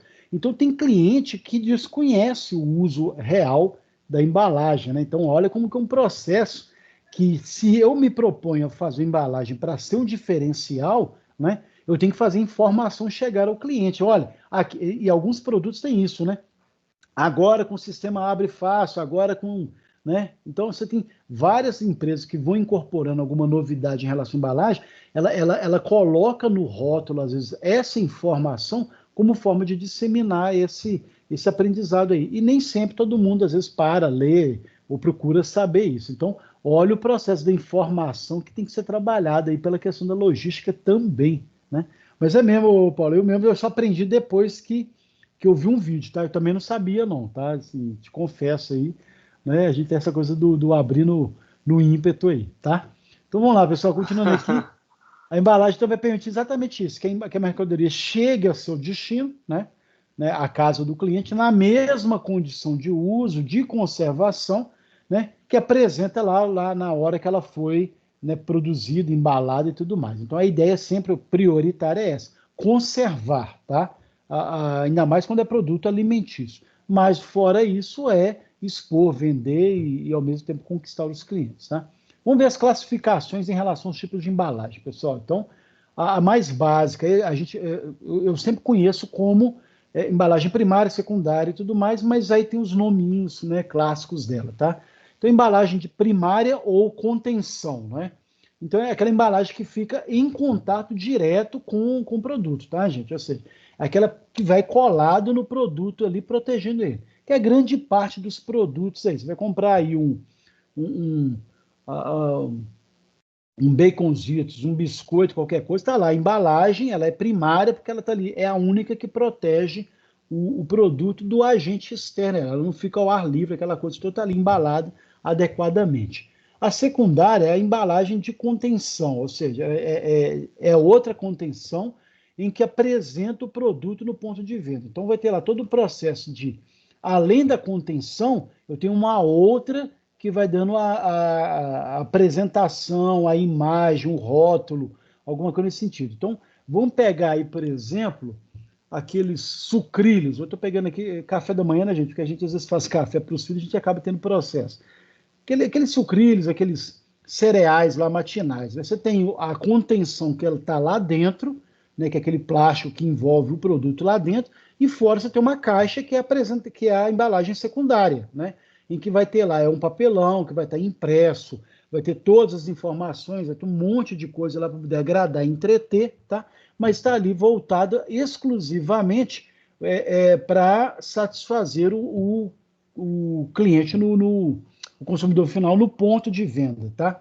É tão interessante isso aqui, gente, que quando você vai no supermercado, que ele está trabalhando ali o varejo e tudo mais, você vai ter sempre a maioria lá as embalagens secundárias. Alguns produtos, quando você vai num atacado, num hiper, que você vende grande quantidade, você não tem necessariamente para aquele produto lá a embalagem secundária. Por quê? Ele é um processo exclusivo para poder alavancar. Então, basta mais as de contenções. Então, eu vou comprar lá fardos de farinha, aquela coisa toda, ou outros produtos que teriam normalmente uma embalagem secundária. Geralmente, dependendo da quantidade do produto ou do tipo de produto, você não tem isso para o tipo de cliente específico dele, tá? Então, só para vocês saberem esse processo aí, tá? A embalagem terciária ou de comercialização, né, é um múltiplo da embalagem de apresentação. Então, ou seja, é a embalagem de apresentação, mas que eu vou estar garantindo ali o processo para o atacadista, né? Então, eu vou ter lá 1.000 caixas de cereais embaladas ali, né? Em que eu vou ter ela exclusivamente para comercialização em grande quantidade, tá? E aí, na hora que eu atacadista, por exemplo, compro essa grande, aí vocês vão ver o processo de unitização, que eu compro essa grande quantidade, aí eu vou fracionar esse produto internamente. Aí sim passa a ser a de apresentação ou secundária para o cliente e tudo mais, tá? A de movimentação, em que eu vou ter cuidados no transporte dessa embalagem de comercialização, tá, gente? Então, aí que entra a minha unitização. Vou pegar um pallet, colocar todos esses produtos ali dentro, vou embalar vários lotes de vendas ali, embalo tudo isso, ou não, ou amarro tudo isso, um guindaste pega, carrega e coloca dentro do caminhão para levar para o meu lugar qualquer. Então, olha como que eu tenho aí os vários. Eu começo do mais simples ao mais elaborado em relação à quantidade, tá? E a de movimentação é exatamente isso, gente, movimentar entre as indústrias, entre os atacadistas nesse processo para garantir aí a compra, a entrega maior, tá? E tem as embalagens especiais, que são aquelas embalagens que pode passar por tudo isso que está aí, mas elas são embalagens mais térmicas ou mais que tenha todo um processo de refrigeração para garantir a qualidade do tipo de produto que está levando ali, tá, gente? Então, vai muito da diferenciação do tipo de embalagem, do tipo de produto, em que você vai ter todo um cuidado. Vai ter um isopor, por exemplo, que leva determinado produto, vai. Outro dia eu estava vendo um processo de compra de vacina para gado, que tem lá, ela é totalmente armazenada dentro de uma embalagem de isopor, quando você vai comprar, com gelo e aí uma série de cuidados ali fora, né? A embalagem de apresentação, né? Propriamente dita daquela, e fora de contenção em relação à vacina em si, no caso, tá? Então, só para vocês saberem que também tem, vocês já viram isso, né? Isso não é novidade, tem algumas embalagens que são especiais em relação ao acondicionamento do produto, tá? Então, vamos ver lá. O processo de unitização, então, que é esse processo de agrupamento de embalagens. Eu trabalho com grandes volumes, e aí, como eu vou ter vários volumes, né? E eu preciso transportar isso, eu crio uma única unidade física, um único formato, tá? Um único volume para facilitar, a gente já viu lá o processo da movimentação e do transporte, tá? E aí eu vou fazer isso de forma bem tranquila, ou seja, para poder, de acordo com a movimentação e de acordo com o modal que eu vou usar, tá, gente? Então, a unitização, os mais comuns são os pallets, né, as cargas paletizadas, então você vai ter lá o próprio pallet, que é uma plataforma, vai estar lá, e são aquelas madeiras, aquelas ripas de madeiras horizontais, aí faz um tablado lá no chão, e você coloca ali todo, né, a quantidade de volumes que você tem do seu produto, e aí você pode e aí depois você embala aquilo numa filme plástico ou algum outro tipo de proteção para não ficar caindo essa carga. Isso vai depender muito do tamanho da carga ou do peso. Produtos muito pesados nem precisa, tá, gente? E aí você condiciona tudo ali. Tem os próprios pallets são padronizados para atender, né, o processo da movimentação. Então, geralmente, o PBR é 1 metro por 1,20 m, em que se trabalha ali, que você já tem todo um processo dos porta-pallets, dos carrinhos que vão manusear e carregar e transportar isso. Então, você tem um pallet num padrão para não ter dúvida que cada um teria lá o seu deslocamento, seria uma dor de cabeça enorme. Então, padroniza para isso. E aí pode ser os pallets de madeira, são os mais comuns, mas os de metal, dependendo do tipo de produto, e os de plástico que estão vindo cada vez mais aí para dominar o mercado, tem sido... eu já vi outro dia vários de plástico, tem um pessoal fazendo plástico injetado, ele parece madeira, é a mesma coisa, é um pouco mais caro, mas a durabilidade dele é muito maior, o que muita gente tem investido nesse tipo de pallet de plástico, tá? E tem alguns outros que tem como papelão, tem todo um processo de você acondicionar aquilo ali para poder, então, carga paletizada aí no caso, tá? As pré-ligadas, tem uma foto aí, não sei se vocês estão conseguindo visualizar, ela é acondicionada numa rede, não sei se vocês estão conseguindo ver, gente, olha, tanto embaixo dela tem lá um X parecendo um nylon, né? Ela é um processo, uma plataforma em que você vai condicionando ali os vários sacos, aqui no caso tem 2 dessas, tá, gente? Você vai colocando os vários sacos ali, por exemplo, e aí depois você vai pegar as alças, une as alças em cima lá de um guindaste e carrega isso facilmente, tá? Então tem essas redes de nylon aí e cordas de nylon também, né, e aí facilitado para uso de guindaste, para poder carregar e descarregar, principalmente, gente, de navios para navio. Então, pessoal que vende muito grão ou vai trabalhar, então não só para colocar isso nos modais rodoviários, mas principalmente para o guindaste, vai pegando lá e colocando isso dentro do navio, acondicionando lá e tudo mais. Então, a pré-ligada é exclusivamente para transporte de sacaria, tá, gente? Poderia pôr um pallet ou outro produto, eu já vi a pré-ligada carregando pallets também, tá? Então vai muito do tipo de momento, situação, mas é muito comum e é mais usado nesse processo de sacaria, tá? Os próprios containers, né? Então, vocês já devem ter visto, é muito comum, tá virando uma febre, muita gente tá usando o container até para moradia hoje em dia, tem todo um processo para isso, mas o container é esse recipiente que está aí, enorme, tá? Tem de 6, de 12 metros, tem alguns que são maiores ainda, vai de acordo com o modal, né? Que vai transportar isso depois. Lembra, ao comprar um container ou usar um container, por exemplo, eu estou falando comprar container, gente, porque é muito comum. Se você for fazer uma compra lá na China de determinada quantidade, é muito comum que o fornecedor vire e fale assim, você quer comprar o container ou não? Ou só a carga? Por que isso? Porque dependendo lá, ele te vende o container carregado com o processo, e aí chegou no porto, você já tem lá tudo embalado, é como se fosse uma embalagem única, pega aquele container, coloca lá no seu caminhão, por exemplo, naquela estrutura do caminhão cegonha, lá está na base e pronto, você sai transportando o caminhão com o container para onde? Para o seu local de destino, tá? Então, esse recipiente de metal, de madeira, eu te confesso que eu nunca vi, eu sei que já existiu antigamente, mas era muito antigamente, depois o do aço, até pela questão da durabilidade.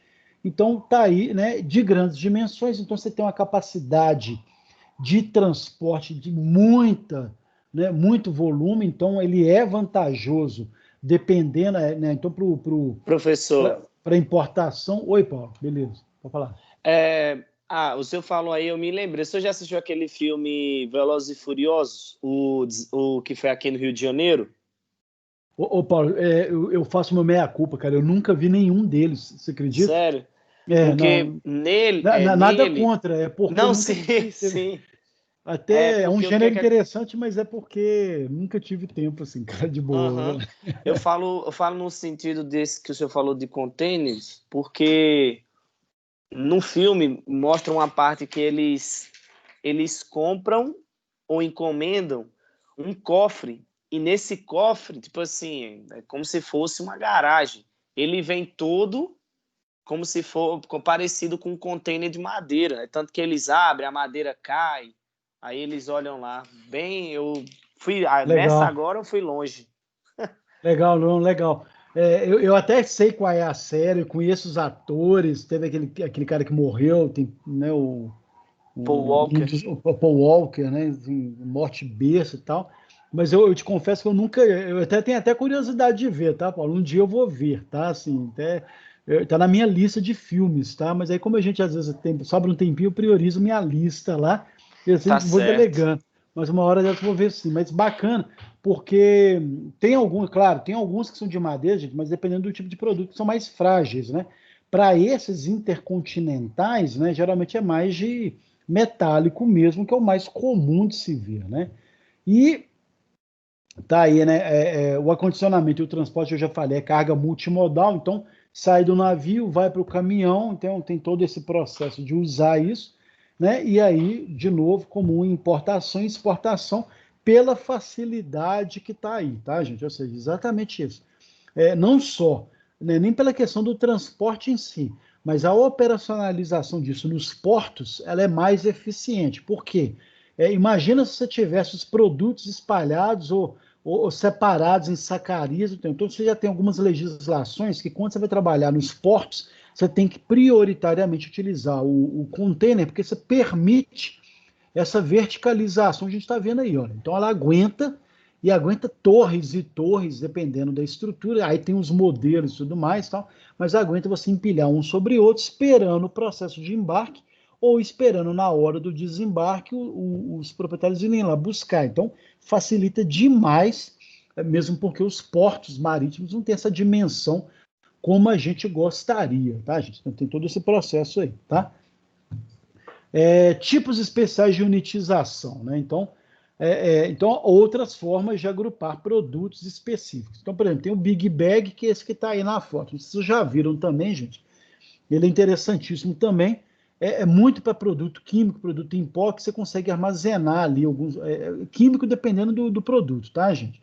Mas fertilizante, granel, alguma coisa, você consegue colocar nesses, né, Big Bags. Tem essas alças aí que facilitam também, né, o deslocamento.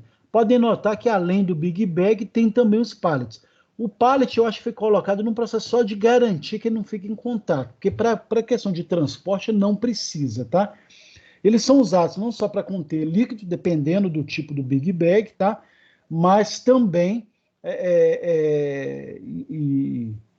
os contentores de líquido, vocês devem ter visto também. Deixa eu pegar um exemplo ótimo que tem. Vocês já devem ter visto quando o pessoal vai trabalhar com questão de sondagem e tudo mais, eles saem com um caminhão em que você tem quase que um recipiente de plástico envolvido numa malha de ferro, um quadriculado de aço, né? Para evitar que quando você chocar e bater aquele plástico, não danifique o plástico. É um plástico mais resistente, mas como você tem uma quantidade grande de líquido ali dentro, a pressão interna do líquido é muito maior. Então você tem toda essa estrutura para poder reforçar aí. E é muito comum para transportar grandes quantidades de líquidos aí também, tá? Que é uma forma de você garantir aí esse manuseio e tudo mais, tá? O Big Bag está aí, esses flexíveis de volume médio. Aí não só vai levar líquido também, dependendo do tipo de Big Bag, mas principalmente os granulados ou produtos em pó, né? Então a gente está vendo essa foto para poder facilitar isso, tá, gente? Então é o processo de unitização mesmo. Olha, eu tenho N quantidades aqui, unifico, né? Então unitizo, né, num processo só, torno único, né? Para facilitar principalmente a logística da distribuição disso aí. Depois, óbvio, vai ser fracionado de acordo com a demanda, com o cliente, com o tipo de uso que vai se dar aí, tá? As embalagens, pessoal, elas vão proporcionar essa proteção, né, necessária, ou seja, não só a produção, mas garantir que eu tenha essa proteção constante durante, principalmente, todo o processo logístico. Então, é aquilo que eu falei lá. Não só processo de armazenagem, transporte, movimentação, mas tudo, tá? Então, garantindo. Óbvio, ela vai otimizar o espaço nos armazéns e transportes, então a função delas, em especial na unitização, é garantir essa otimização e facilita a identificação e separação dos produtos. Então, a embalagem tem, além disso, essas informações nos rótulos que vão determinar e facilitar o processo, tá? A própria questão da movimentação da Amazon hoje, elas já usam lá no código, nas embalagens, vários QR Codes ou códigos de barra, que já passam pela robótica lá e já vão lendo os processos e fazendo isso de uma forma muito mais rápida, tá? E, ao mesmo tempo, né, evita retrabalho com correções quando eu tenho as informações. É tão interessante, gente, que aí a embalagem é um processo tão bacana que, não sei se vocês sabem, em Brasil, o pessoal adora reclamar do Brasil, mas a gente tem algumas evoluções que outros lugares no mundo não têm. A gente tem uma política de embalagens e de informações no rótulo dos produtos, né, tão severa, isso tem a ver com direito, com a lei do direito ao consumidor, tem uma série de questões que foram incorporadas que hoje você tem que ter N informações nas embalagens para garantir aí são informações nutricionais, informações de lote, de validade, uma série de informações que antes não entravam, né? Por quê? Não era normal, não era exigido, e na própria produção você não tinha aquela coisa de ficar parando, registrar lote, carimbar em cada embalagem, porque você tem uma perda, você tem um custo, você tem uma série de questões, perda de tempo, um custo, né, em relação a isso. Na hora que passa a ser um processo em que o consumidor fica mais exigente, mais informações são aprimoradas e colocadas nas embalagens. Uma discussão que está agora é de colocar, por exemplo, em destaque quais são os produtos que estão ali na composição que podem provocar alergia ou que podem provocar algum tipo de problema, né? Ah, mas isso é desnecessário. Então, não, na verdade, não é. Quem tem, por exemplo, algum conhecido parente que é alérgico, por exemplo, à lactose ou outras alergias, a questão Oi, gente, como é que chama? Esqueci aqui a questão do fermento lá, depois eu lembro aqui. Você tem algumas alergias que já são bem claras, né, que pode provocar uma série de problemas, você já tem que colocar aquilo ali até para evitar uma série de questões. E isso só foi para frente quando houve uma série de processos, por falta da informação e tudo mais, tá, gente? Então, entre essas informações que você tem que garantir ali. E a gente acha que não, porque entra na questão da composição, né? Na hora que você chega lá, que está lá lendo o produto lá, ingredientes, o que vem em primeiro lugar é o que tem mais quantidade. E isso tem provocado uma série de mudanças, por exemplo, até que impactam diretamente a produção e a logística. Está tendo uma corrente de diminuição do sódio e do açúcar, por exemplo, né? E aí, na hora que você pega lá, por exemplo, ingredientes, aí vem lá, o primeiro item que vem lá é açúcar, né? É porque o produto é muito doce, né? Às vezes tem produto que tem mais açúcar do que água, ou outro processo. Então, você tem uma série de informações que tem provocado uma mudança comportamental nesse sentido. Por que eu estou falando isso? Porque as embalagens brasileiras já têm uma legislação específica sobre várias informações nessa embalagem. Coisa que na Europa, por exemplo, você compra alguns produtos que você não sabe nem qual que foi a validade, né? Não tem a validade, não tem informações básicas, não tem outras questões específicas lá. Tem mudado isso na Europa, mas ainda tem algumas empresas, algumas indústrias, né, alguns países que não têm uma legislação tão contundente como a brasileira nesse sentido, tá? E isso dá uma segurança grande, porque não só você sabe que o produto que você está vendo, visualizando ali, porque a embalagem permite, mas aí você confere com a data de validade, por exemplo, do produto. Só para contar um exemplo disso, gente, que aí é um processo que cabe fiscalização, não. Eu já tive um aluno que trabalhava aqui, que ele foi trabalhar no desempacotamento de batatas palhas para reempacotamento das mesmas batatas palhas. Então, o que era isso? Batata palha que acabou a validade, fica no supermercado, a empresa recolhe, passa por um processo da indústria de tirar da embalagem, verificar se ela ainda está boa ou não e reembalar, por exemplo, né? Então, e aí descobriram exatamente porque não tinha o cuidado com o lote, com a fabricação, e aí teve fiscalização em cima, uma série de questões nesse sentido aí, tá? Então, olha como que é extremamente importante você comprar um produto que tem informações básicas para você saber quando que foi a data de fabricação. Ah, mas a pessoa pode manipular a embalagem e colocar. Pode, mas na hora que tem algumas informações e o produto está deteriorado ou com algum problema dentro de uma suposta data de fabricação, o processo judicial ele é muito mais grave, porque a pessoa coloca e atesta uma determinada informação na embalagem, que está lá por escrito, e aí tem um peso legal no que está por escrito ali, né? É diferente de um produto que deteriorou antes do prazo de validade. Aí vai ser feita análise, investigação e uma série de questões. Então, moraliza com o tempo, melhora com o tempo, tá? E outro processo, e já quase encerrando a aula, a questão das embalagens retornáveis ou não retornáveis, né? As embalagens one way, né? É uma forte tendência, cada vez mais. E aí eu gosto de trabalhar essa questão, gente, porque cada vez mais o processo legal e ambiental tem feito esse processo da logística. A gente trabalhou um pouco sobre isso na questão da logística reversa, que você pega os vários impactos que está tendo da questão de lixões mesmo, de vários produtos, né? Pegando um dos exemplos, que acaba determinando que as prefeituras ou a legislação determine que o próprio produtor cuide para que as embalagens sejam retornadas, né?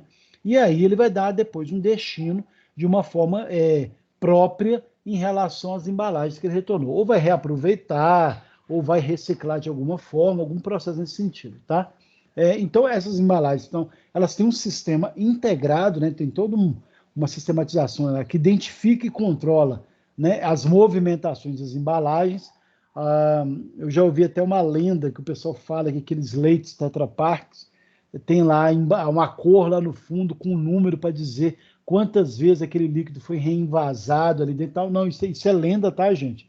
Tem todo um critério, as embalagens que trabalham com isso tem uma fiscalização rigorosa, tem todo um processo de pasteurização e a embalagem ela é própria para isso, porque ela aguenta altas temperaturas, o leite, aquele próprio um papelão revestido internamente de alumínio, e aí você coloca o produto extremamente quente ali dentro, e a embalagem dá conta de garantir aquilo, e aquilo é condicionado com ela ainda quente, e aí você consegue manter a qualidade, e depois vai para o resfriamento ali do próprio líquido ali dentro, tá? Então, olha que bacana como você tem todo um cuidado aí, e aí você tem todo um processo de reciclagem, tá?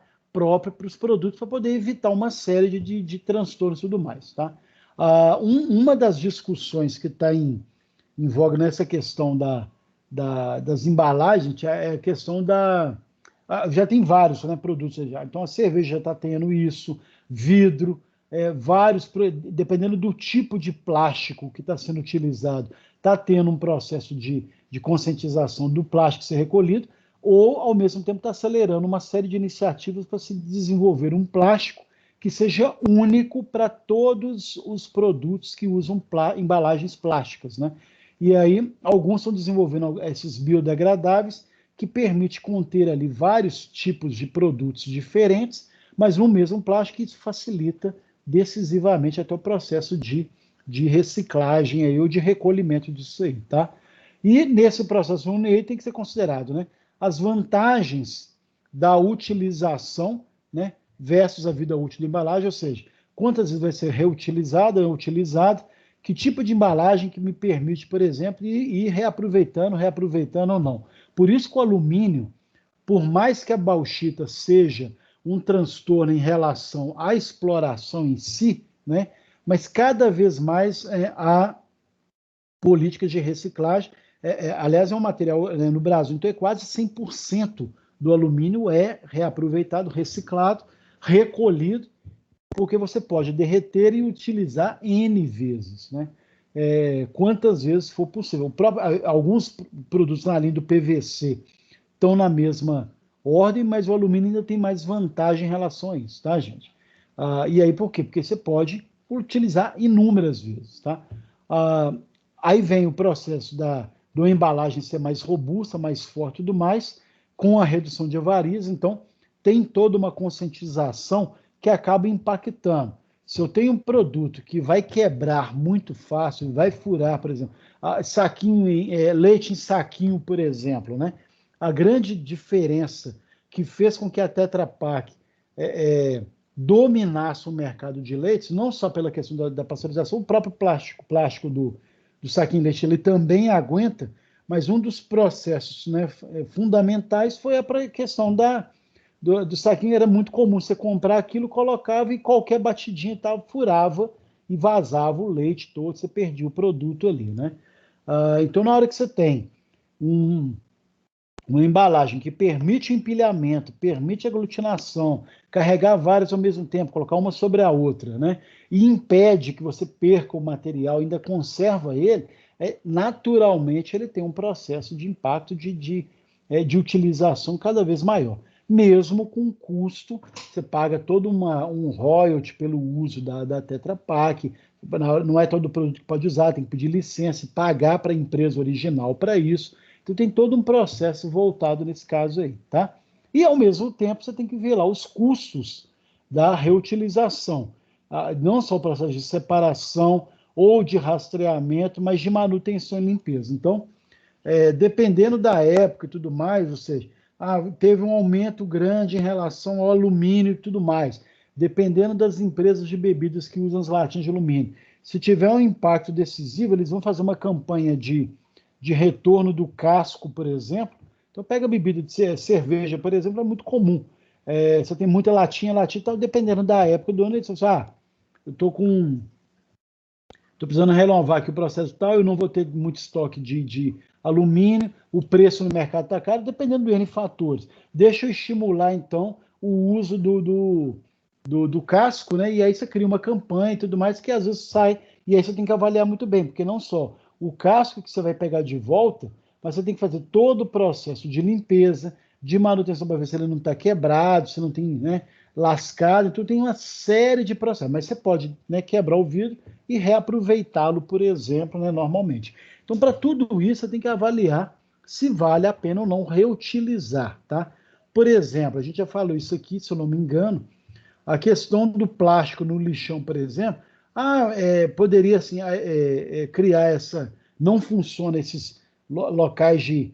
Coloque aqui o seu plástico, igual tem como um ferro, com o vidro, com o papel, com o óleo, qualquer coisa. O plástico ele é mais complicado, porque você tem vários tipos de plástico e a separação do modelo de plástico ele é cara, porque você tem que colocar N pessoas, você vai colocar uma pessoa específica por tipo de plástico. Então, ele está olhando uma pilha de plástico tá passando ali, que foi trazido pelo lixão, por exemplo, e aí a pessoa só vai procurar o tipo de plástico que ela já está acostumada, então vai passar outros. Então, tem cada N pessoas para cada tipo de plástico. Então, tem um custo enorme em relação a isso que muitas vezes não compensa. Então, a prefeitura poderia fazer um processo de reciclagem dos plásticos e não faz devido ao custo de fazer a separação, por exemplo, fora manutenção, limpeza, para depois recortar e aí triturar e reaproveitar esse plástico de outra forma, tá? Então, pessoal, a gente vê, né, a importância da questão da embalagem, a importância da questão da unitização, da containerização, que são aspectos no livro. Não é uma matéria complicada, mas é que ela apresenta aqui os elementos principais, né, necessários para a gente entender todo esse processo aí, que diz respeito decisivamente à logística, tá? Então, de novo, é ilusão achar que a logística não vai passar por esse processo, chegando ao ponto e ao requinte de até dar pitaco, né, em relação à questão da embalagem. Olha, determinado tipo de produto tem que sair da forma tal, acondicionado da forma tal, e isso vai ser determinante para o processo de marketing. Então, por mais que seja essa ferramenta de marketing, ela é um processo derivado e que trabalha junto com a logística, tá? E a origem disso tudo começou nos estoques, né? O tipo de produto que eu tenho que ter para poder condicionar de maneira que eu otimizo o espaço, né? Garantindo a conservação do produto em si. Então, a embalagem ela veio de encontro, não, óbvio que todo mundo só pensa no processo de venda ao cliente, claro, para conservar, mas ao mesmo tempo como forma de otimizar, né, o processo logístico envolvendo a embalagem aí, tá? Então, pessoal, isso nosso encontro de hoje, até que deu certo, que quem chegou atrasado, hoje eu estou usando o celular como roteador, porque ontem eu tive um imprevisto aqui, estou sem internet aqui sem internet, sem telefone fixo e sem TV a cabo, tá, gente? porque aí é tudo de uma empresa só. E aí acaba que criou-se esse imprevisto ontem, e uma das soluções hoje foi exatamente essa de eu colocar. Acredito que até segunda-feira já tenha normalizado essa questão da fibra ótica aqui na minha região, e aí depois é mais tranquilo. Então, por isso que hoje eu peço desculpa por não... até que a dinâmica funcionou, mas não deu para acompanhar os slides, se está ok ou não para vocês, mas se vocês me pontuaram e claramente, eu agradeço desde já, tá? Alguém tem alguma consideração, alguma dúvida, alguma pergunta?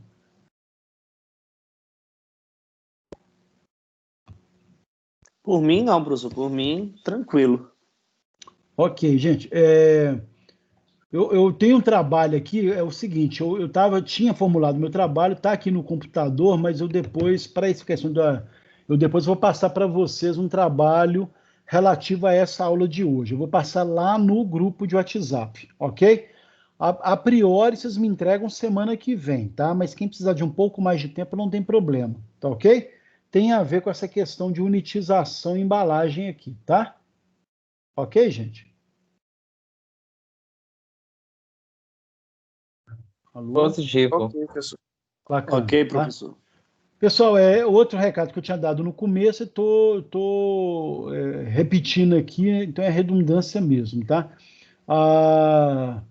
Tem a coordenadora do curso, a Ana Carolina Carol, ela me pediu para poder pontuar, porque o pior curso em relação ao percentual, pior que eu falo no sentido de participação, tá, gente? Para mim é o melhor curso, mas a maioria dos alunos de logística não pontuaram. Pra você ter ideia, a gente precisa de 70% por turma para ter o retorno do feedback do avaliar, e o custo de logística só tem 32, acho que é 32 ou 36% só que responderam. E grande parte dos alunos que eu vi lá são os alunos meus aqui de hoje, né? A maioria de vocês estão lá. E aí, de novo, eu peço a gentileza de vocês responderem. Vocês podiam fazer até agora, gente, né? Assim, já clica aí. São alguns minutinhos, não é uma coisa muito demorada, pode fazer pelo computador, mas o celular você consegue fazer de forma muito fácil, em que você clica lá no alvo, na hora que você clica lá no banner, avaliar, e já direciona automaticamente para a pesquisa, tá? Eu estou até disposto a não dar atividade que eu passar de hoje, gente, e avalio vocês quem me mostrar avalio vocês quem tiver feito avaliar. Mas eu não quero fazer isso, que é uma forma de forçar vocês um negócio que deveria ser uma coisa internalizada, um processo de participar por participar, tá? Então, não vou fazer esse processo, por mais que a tentação aqui peça, tá? Mas então fica o meu pedido e a sensibilização de vocês em relação a esse processo aí de participação, tá? Gostaria muito que vocês fizessem isso, só para a gente ter o retorno em relação ao feedback do curso de logística, que está comprometido a não ter, falta menos de uma semana para acabar o prazo, e eu tenho minhas dúvidas se nós vamos conseguir chegar lá, uma vez que vocês não responderam o avaliar. Então fica aqui o meu pedido mais uma vez, tá? Deixa eu ver. Daqui a pouco, então, eu já vou mandar para vocês aí a atividade feita dessa aula de hoje, tá? Alguma dúvida, pessoal, em relação à matéria? Algum comentário? Não sei se vai ser uma dúvida besta, professor, boba, mas esse trabalho do senhor, no caso, ele vai ser individual, vai ser em dupla? Como que o senhor elaborou? Eu deixo a critério de vocês, tá? A princípio eu pensei ele como individual, mas quem quiser, se você tiver facilidade de fazer com mais alguém, não tem problema nenhum, tá ok? Então ok. Bacana, isso aí eu não vou me opor a isso não, tá? Na outra matéria de ontem a gente teve essa mesma questão sobre a questão do trabalho final lá. Também eu acho que eu vou deixar nesse sentido, tá, Paulo? Quem tiver facilidade de fazer com algum outro aluno, respeitando o processo de isolamento, né, gente? Óbvio, nós estamos tendo aula remota exatamente por uma questão óbvia de garantir porque a educação é um foco do processo. Então, depois ninguém pode dizer que adoeceu de Covid porque eu mandei fazer trabalho em equipe presencial, tá? Mas, por favor, né? Então fique à vontade e use o bom senso aí. Mas fora isso, gente, eu não me oponho a isso não, desde que vocês me comuniquem. Olha, vou fazer em dupla, ou em trio, eu não quero mais do que 4 alunos, vou fazer em dupla, trio ou quarteto com grupo tal, só para eu ter depois um processo de correção, tá? Ok, Professor, ok, professor, obrigado. E outra coisa, eu sei que não é da sua aula, professor, mas eu fiquei em dúvida ontem. O assunto de ontem está no encontro 8 ou no encontro 9 para ver os slides? Porque tem um encontro oficial lá, os números, mas a gente teve aulas que a gente puxou 2 no mesmo dia, entendeu, Paulo? Uhum. Se eu não me engano, eu não sei se é 8 ou 9, não lembro. Sinceramente, eu não lembro. Eu olho e te mando aí depois. Ok. Tá? Ok. Sinceramente, de boa, eu não olho o número, tá? Porque tem uns que trabalham com a sessão, então essa aqui, por exemplo, é 3.2, tem outros que tem aula. Mas como tem aulas que eu antecipo, né? Então eu acabo perdendo esse controle, mas tá documentado lá direitinho, tá? É porque hoje, quando eu fui tentar baixar o slide, eu fiquei em dúvida se era o 8 ou se era o 9. Aí eu pensei, não, vou esperar na aula do professor, que quando tiver um tempinho que a gente vai conversando, o professor estiver encerrando a aula, eu pergunto a ele. Não, sem problema. Mas eu te confesso que eu não sei, assim, eu não prendo muito esse número, não. Mas deve ser por aí, tá? Teoricamente, a gente está no 10º encontro, se vocês observarem bem. Então, mas aí eu não sei se é aula nova, porque a gente teve 2 matérias no mesmo dia. Pode até ser encontro 10, eu não estou lembrando, tá, Paulo? Eu tenho que ver como é que está dividido lá. Bacana? Bacana. Pessoal, então no mais é isso. Deixa eu ver aqui. Eu só vou acabar de pegar aqui do meu computador, porque eu tenho que fazer, salvar, porque aí é aquela coisa de erro ainda, gente. Eu não tenho o aplicativo do meu celular no computador, porque eu nunca precisei. Aí eu estou usando como roteador, porque é mais fácil de configurar no computador. Mas aí eu tenho que baixar, esperar a internet voltar para poder instalar o aplicativo, para poder passar o arquivo para você. Mas quando a internet voltar, eu já passo direto para o WhatsApp, tá? Então vai ficar mais fácil. Então, até amanhã eu devo estar passando, assim que voltar a internet aqui, eu já passo esse trabalho para vocês. Então vamos combinar uma coisa. Para não impactar na questão caso demore a normalizar a questão da internet aqui, eu vou fazer isso. Eu vou contar o prazo de entrega assim que eu mandar o trabalho para vocês. Tá legal? O prazo de entrega da atividade de hoje. Então não preocupem se não chegar até amanhã, porque é sinal de que não normalizou aqui ainda o processo, uma vez que eu vou ter que usar o celular para poder fazer o contato com a internet aqui. Tá legal? Ok, gente? Então não preocupem se demorar a chegar, mas até, tomara, fizeram a previsão de até amanhã, vão torcer que até amanhã normalize essa questão aqui. Então eu queria agradecer a paciência de vocês, de usar aí um suporte via aula, usei base de dados aqui da TIM, então vamos parabenizar a TIM, que deu tudo certo. Agradeço desde já a presença de vocês, nem todos, mas é uma turma que está aqui, alguns estão envolvidos, participantes legais. Os demais vai estar lá as informações. Essa aula foi gravada normalmente, estará lá no link lá no site, no AVA. E desejo um ótimo final de semana para vocês e até semana que vem, pessoal. Falou, seu abraço. Obrigado, professor, para você também. Tudo de bom, gente. Boa noite. Bacana, boa noite, gente. professor. Até semana que vem. Obrigado, meus caros. Abraço a vocês aí, tá? Oi, Rodrigo. Boa noite. Mia, tudo bem? Já e você? Bacana. Me falar uma coisa a respeito das atividades do AVA. Estava até aqui para enviar. Já era para ter feito, né, Miriam? Você viu que sua nota lá não foi tão boa, poderia ser, né? Mas a gente está lançando. Mas aqui, longe de mim ficar puxando a orelha, claro que não. Mas eu vou começar a pegar o calendário de como que eu processo, e aí a coordenação passa para mim, eu já mando para vocês com antecedência, tá? Mas o que só para você saber, hoje nós encerramos a sessão 3.2, então para garantir nota e frequência, o ideal é que você faça no AVA até a 3.2. Tá legal? Não, bacana. Então você já vai sendo. Se você já tiver lá, estou no ponto 4, você tem que fazer 2 unidades lá só para poder ficar em dia. Tá bom? Tá. Então 3.2. Tudo bem. Isso. Era até hoje? Não, Até o início de hoje era pré-aula. Então, acabando aqui agora, até semana que vem, tem que estar entregue até 100% até 3.2. Então, até semana que vem. Bacana? Tá Não, joia? vou acabar Então, hoje. mas qualquer coisa você me fala. Ok? Tá, Viu? tá, obrigada, viu? Um abraço para você, então, tá? Também, tchau.